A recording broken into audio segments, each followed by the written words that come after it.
That is how God is unchanging. And that is precisely what Joseph Smith taught. So to summarize this very interesting aspect of God's immutability, God is not static. He's not Aristotle's unmoved mover. He is not the absolute. He is not simple. He does have body parts and passions. He changes in many seemingly fundamental ways. He is, however, immutable in a way that gives men complete confidence in him and in his word when he so speaks it. That is how God is immutable. He is, and he has always been, a lover of righteousness and a despiser of wickedness. That is the essence of the attribute of immutability of God in the Bible.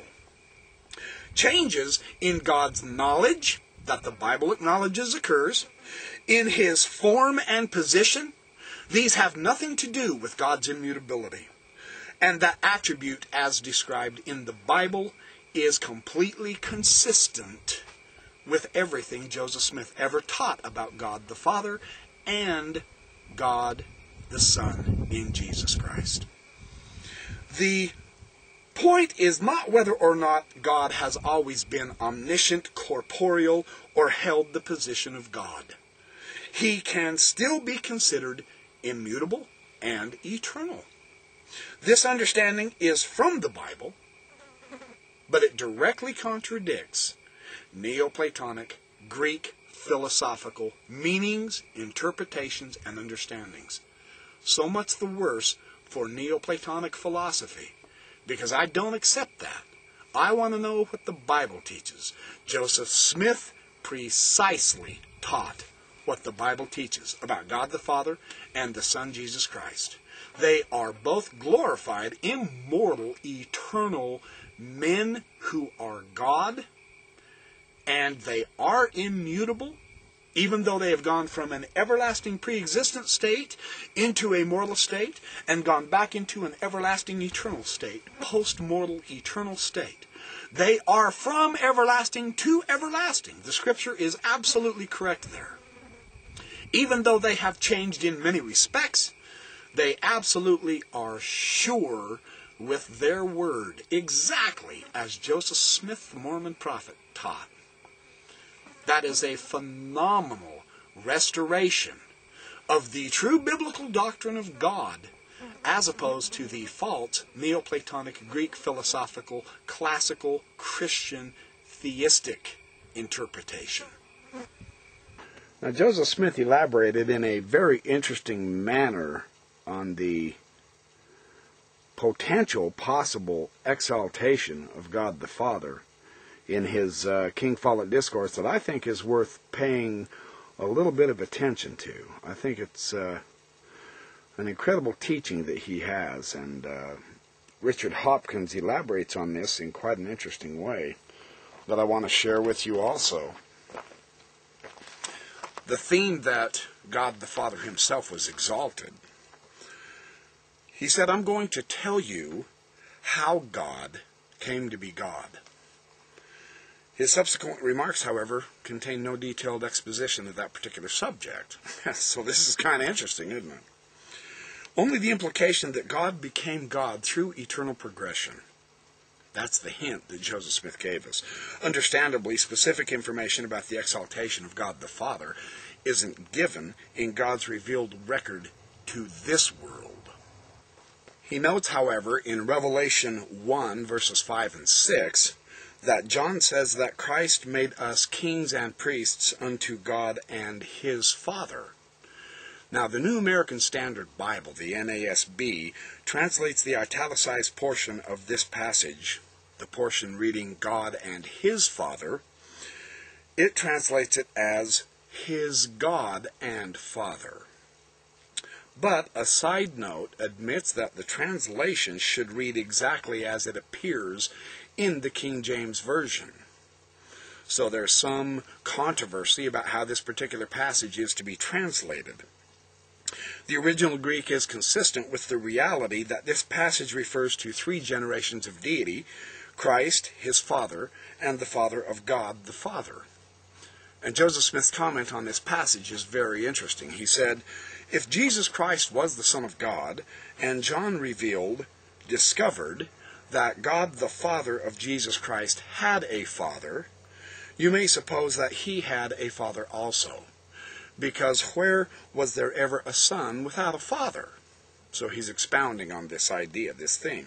And where was there ever a Father without first being a Son? Whenever did a tree or anything spring into existence without a progenitor? And everything comes about in this way. Paul himself says that that which is earthly is in the likeness of that which is in the heavenly. Hence, if Jesus had a Father, can we not suppose that he had a Father also? This is an interesting exposition of the Revelation 1, verses 5 and 6. It's important to understand that the guide here for Joseph Smith's reasoning through the Scriptures is Jesus Christ himself. When we have that in mind, then we see the logic and the reason for Joseph Smith explaining it in this manner.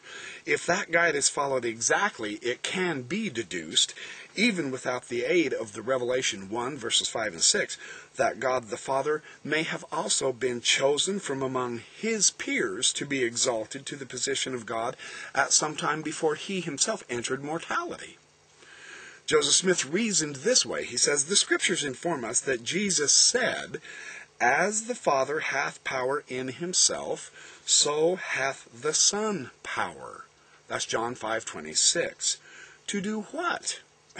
Why, what the Father did. The answer is obvious. In a manner to lay down his body and take it up again. That's John 10, verse 18. Jesus, what are you going to do? To lay down my life as my Father did and take it up again.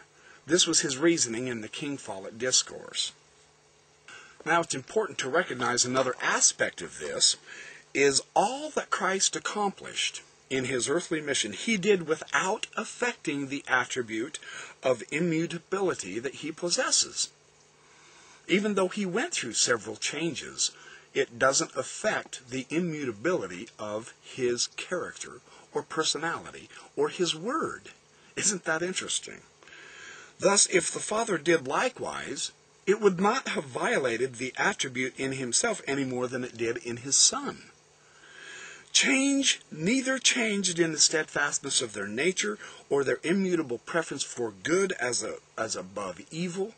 It didn't change the fact that they reject evil, as that attribute is described in the Bible. So the exaltation of God the Father, it would not be inconsistent with his character of immutability and changelessness.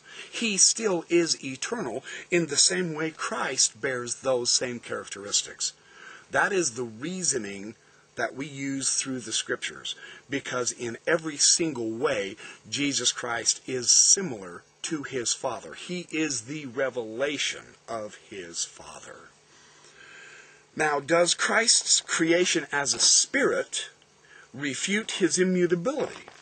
This is another interesting angle here that the LDS have interesting ideas on.